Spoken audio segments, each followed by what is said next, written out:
Olá, povo de Deus, domingo da Santíssima Trindade, 26 de maio de 2024.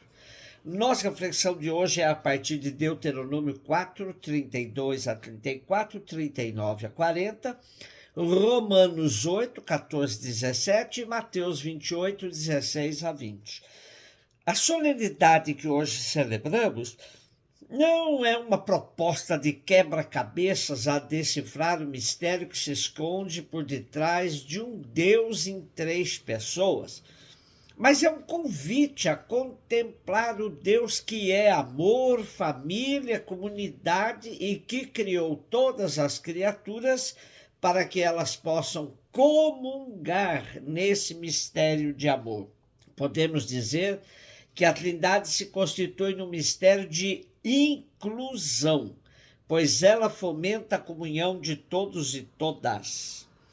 Na primeira leitura de hoje temos um trecho de Deuteronômio, onde vemos uma demonstração de fé no Deus único de Israel, Criador de todas as coisas. É o auge da declaração monoteísta que nos diz: considera hoje, medita no teu coração que o Senhor é o único Deus. No alto dos céus, cá embaixo na terra, e não há outro. Deuteronômio sofreu uma redação final no período pós-exílico e, por isso, sobretudo, esse capítulo 4 é um texto redigido muito provavelmente na fase final do exílio do povo de Deus na Babilônia. Perdido numa terra estrangeira e mergulhado numa cultura estranha, hostilizado quando tentava afirmar a sua fé em Javé e celebrá-la através do culto, impressionado com o esplendor ritual e as solenidades do culto babilônico. O povo bíblico corria o risco de trocar Javé pelos deuses babilônicos. É nesse contexto que os teólogos da escola deuteronomista vão convidar o povo a olhar para a sua história, a redescobrir nela a presença salvadora e amorosa de Javé e a comprometer-se de novo com Deus e com a aliança. E hoje temos como ressonância dessa leitura um belíssimo refrão do Salmo 32. Feliz o povo que o Senhor escolheu para a sua herança.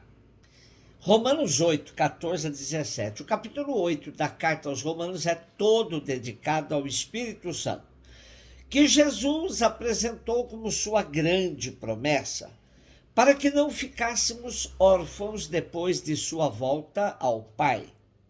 Com a ação do Espírito, a Trindade se manifesta na sua plenitude na história. Ouçamos Paulo.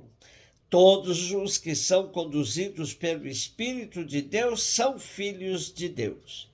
Vós não recebestes um espírito de escravidão para recair no temor, mas o espírito de adoção filial, pelo qual exclamamos: Abba, Pai. O próprio Espírito dá testemunho em união com o nosso espírito de que somos filhos de Deus. Se somos filhos, também somos herdeiros, herdeiros de Deus e herdeiros com Cristo. Se sofrermos com Ele, também com Ele seremos glorificados. Sermos adotados implica participação plena em todos os direitos de filhos, pois os filhos adotivos participavam, inclusive, da herança, da mesma herança dos demais filhos. Não somos escravos de Deus, mas filhos por meio do dom do Espírito, prometido a todos nós pelo próprio Jesus. No Espírito participamos integralmente da vida do Cristo, no sofrimento e também na sua glória.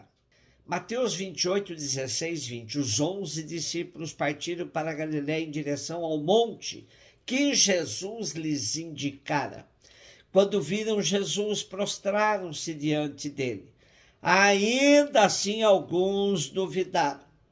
Então Jesus aproximou-se e disse-lhes: Todo o poder me foi dado no céu e na terra, ide fazei discípulos de todas as nações, batizando-as em nome do Pai e do Filho e do Espírito Santo, ensinando-as a cumprir tudo o que vos mandei. Eis que eu estarei convosco todos os dias até ao fim dos tempos. Aqui Jesus deixa claro que ser seu discípulo é aceitar o convite para se vincular com a comunidade do Pai e do Filho e do Espírito Santo. Os discípulos de Jesus recebem a missão de testemunhar a sua proposta de vida no meio do mundo e são enviados a apresentar a todos os povos, sem exceção, o convite de Deus para integrar a comunidade trinitária. Antes de ser preso, Jesus tinha marcado o encontro com os discípulos na Galileia, mas na verdade não lhes tinha indicado em qual monte seria.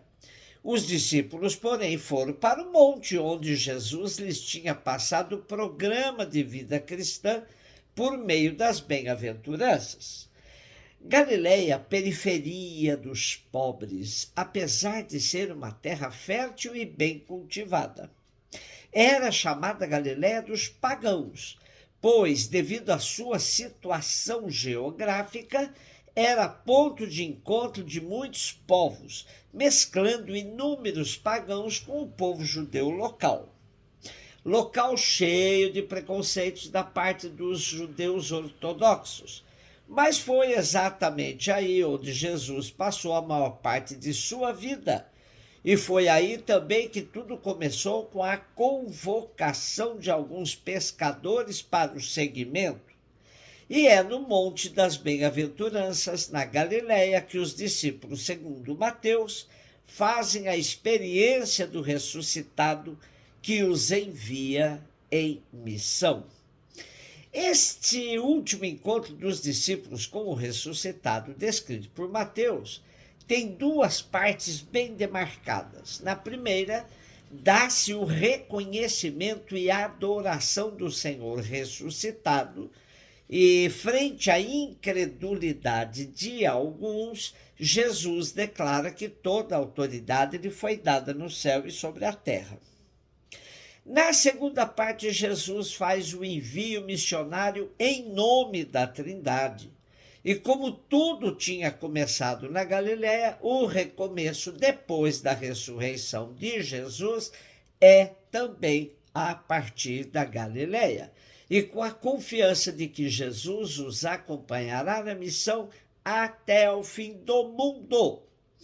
No começo do Evangelho de Mateus, temos o nome programático de Jesus, o Emanuel, que significa Deus conosco.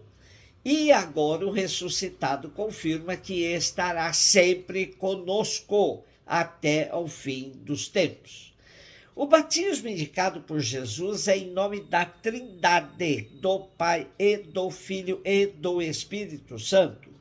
Podemos afirmar que a Trindade é a melhor comunidade, pois mantém a diversidade das três pessoas e nos indica a perfeita comunhão na sua natureza única. Por isso, a Trindade continua sendo, ao longo de toda a existência cristã, o modelo acabado de como devemos testemunhar nossa fé na história. A comunhão não significa confusão, não significa morte de diferenças, a vitória de um elemento mais forte que abafa os demais. A diversidade não significa concorrência, competição, mas uma vivência harmoniosa e de respeito às diferenças. Numa sociedade onde o diferente incomoda e provoca, inclusive, eliminação do outro, a Trindade vem nos ensinar a beleza da diversidade. A comunhão continua a nos provocar um convite à superação de todos os preconceitos. O 3 em 1 da Trindade nos convoca a perceber que onde um está, estão os três. Tal é a intensidade e perfeição da comunhão entre eles. Deus é a união dos três únicos. Por isso, acentuar uma só das três pessoas pode-se incorrer em heresia. Sempre precisamos nos referir ao Pai e ao Filho e ao Espírito Santo, pois os três sempre agiram em comunhão sem anular as diferenças. A Trindade é a mais perfeita e profunda comunhão. Que nossa vida, iluminada por esse testemunho de diversidade na unidade, favoreça a nossa capacidade de diálogo e construção de um mundo novo. Um beijo no seu coração.